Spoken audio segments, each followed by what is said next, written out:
Thank you. Thank you, Kwahi, the Tex, and Elaine for giving me this opportunity to speak to my passion.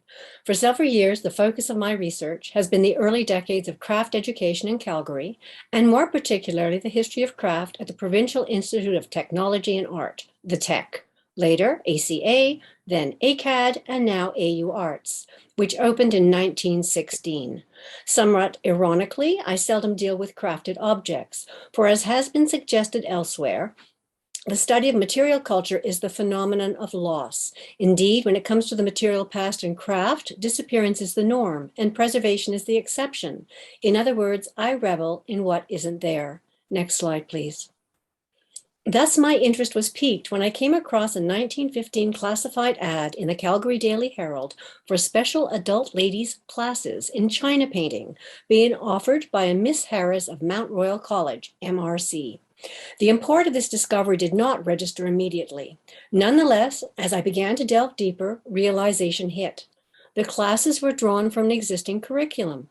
Applied art was being offered at an advanced level, and it was being taught by professional art educators. To my chagrin, I would discover that before the Tech had welcomed students in 1916, or formed an art department in 1929, or for that matter, taught its first class in China painting, 1930, MRC's Department of Fine Arts was offering classes and had done so with aplomb beginning in 1912. As I learned more about the ladies of MRC, I began to understand that their relationship with the institution and art education was perhaps unique. Could it be that this was the first fine art department in Canada to be directed by a woman? Next slide, please. Although tempting, I am not going to go into the history of applied art education, nor the rich history of decorated china in Canada, but it is helpful to remember that even as the applied arts were in ascendance at art colleges across the country, china painting remained an outlier, a result of two contradictory identities. The more pernicious harkened back to Victorian parlors, while the other promoted china painting as a signifier of innovation and modernity. Such had been its potential in Canada that at the end of the 19th century, there had been a concerted effort by the Women's Art Association to have china painting recognized formally as a profession for women and established as an art industry. Next slide, please. However, as Rosika Parker warned in 1981, the presence of women in large numbers in a particular kind of art changed its status and the way it was seen. Certainly, it was the erasure of women and craft media that underpinned the dinner party, Judy Chicago's 1979 groundbreaking feminist art installation. Chicago used china painting and embroidery to challenge modernism and its biases in order to reclaim and pay homage to the history and work of women. Yet 40 years later, even as I am arguing that these women and their work were models of modernity, there still appears little regard for china painting in the ongoing conversation. In fact, as MRC's institutional histories reveal, the mere mention of china painting or lady instructors has been enough to stop the conversation dead in its tracks. The implication being that it was a poorly run department, one that looked to the past and was without staying power and thus of little import. Whereas to my mind, this is where the conversation actually became interesting. Next slide, please.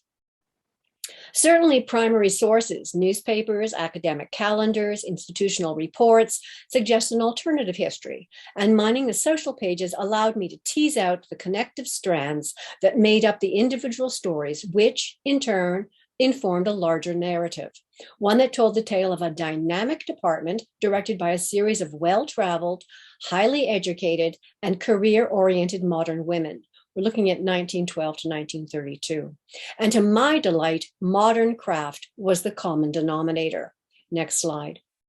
Mount Royal College opened in 1911 as, and I quote, a high-class residential and day college for boys and young men and girls and young women, end of quote. But as I would discover, even then, its aspirations to becoming a junior college were in evidence, with an undergraduate and university course being offered and being taught. They were matriculating students into second and third year university. In other words, University of Alberta.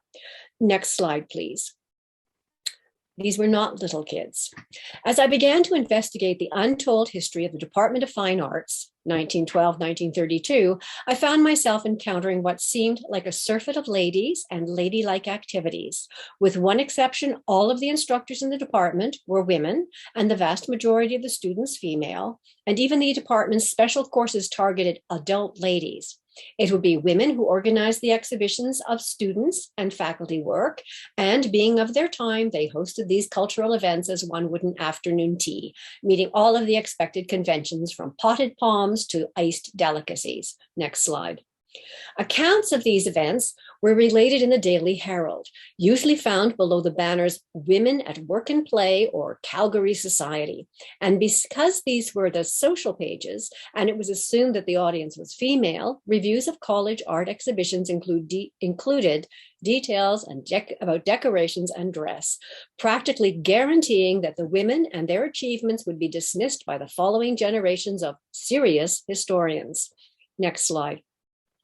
From the social pages, I would learn just how close-knit a community MRC was, for the instructors lived in residence and ate in the college dining room, sharing tables with students, other faculty, and invited guests like Nellie McClung.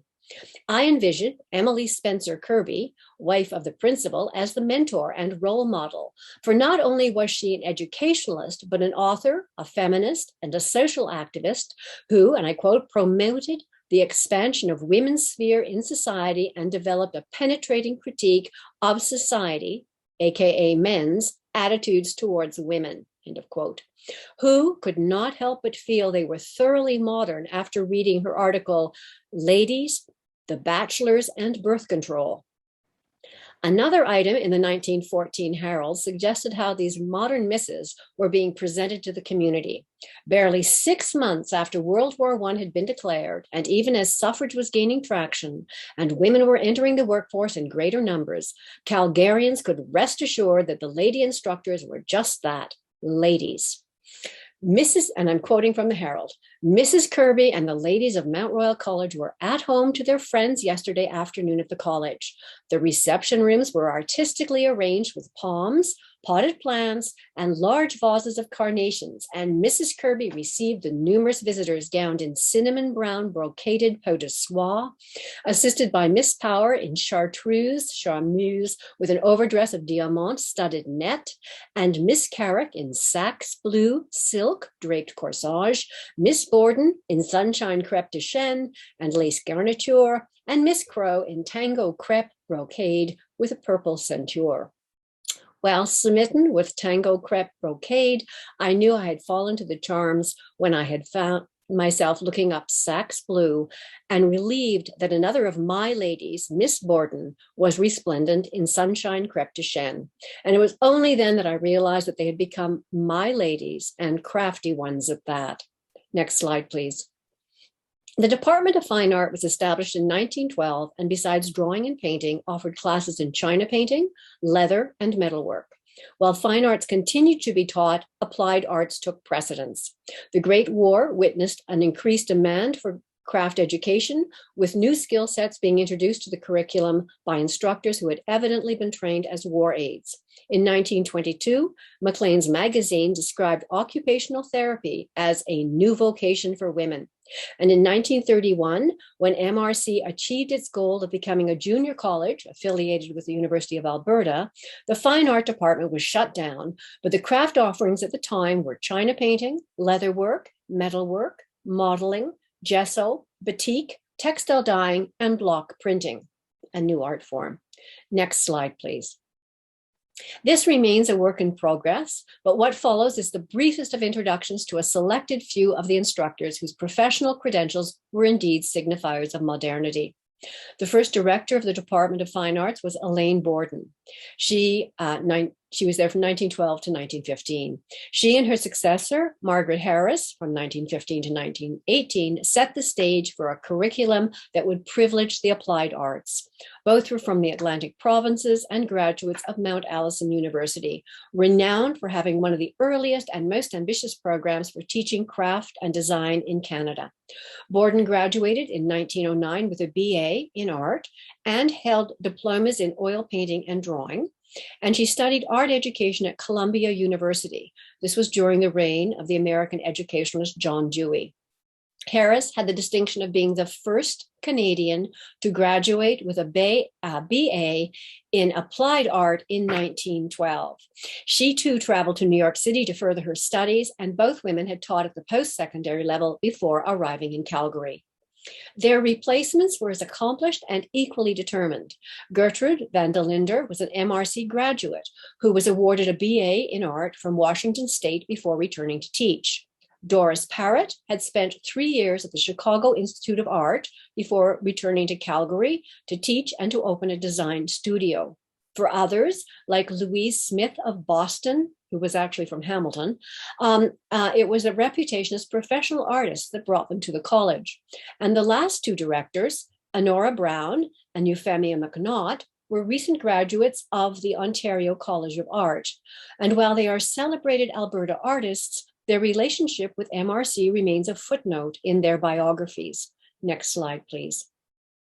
The majority of these women remained single, whether due to the vicissitudes of World War I or to the determination to forge their own way in an age that was, to paraphrase Honora Brown, defined by modern craft, I'm not sure. But whatever the reason, it has made their stories more accessible, revealing that even after leaving Mount Royal College, these crafty ladies continued to work as art professionals.